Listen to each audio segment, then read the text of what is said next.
Hello बच्चों, let's see the question. The question is the square root of 64 divided by the cube root of 64 is. बच्चों आपको given है square root of 64 divide में cube root of 64. इसकी value आपको बताना है. Square root है 64 का और डिवाइड में क्यूब रूट है 64 का, इसकी वैल्यू बतानी है. तो 64 का स्क्वायर रूट का मतलब है पावर 1/2 और क्यूब रूट का मतलब है पावर 1/3. तो अब आप देखिए, आपको एक प्रॉपर्टी पता है कि अगर a की पावर m होता है और नीचे a की पावर n होता है, क्योंकि बेस सेम है, डिवीजन है, तो पावर सब्ट्रैक्ट हो जाएंगी.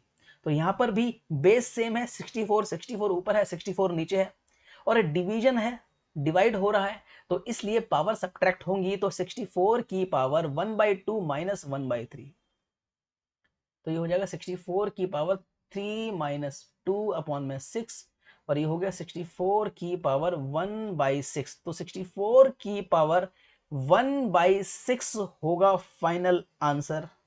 64 की पावर 1/6. ठीक है, 1/2 माइनस 1/3, तो 1/2 माइनस 1/3 6, 3 माइनस 2 1/6. तो 64 की पावर है 1/6. या हम इसको ऐसे भी लिख सकते हैं, 2 की पावर 6 इंटू 1/6, है ना, क्योंकि 64 को आप 2 की किस पावर पे लिख सकते हो, 2 की पावर 6. 2 को 6 बार मल्टीप्लाई करोगे तो 64 ही आएगा. तो ये 6 कैंसिल हो गया, बचा क्या 2. तो हमारा 2 है फाइनल आंसर. आई होप समझ आया होगा. Thank you very much.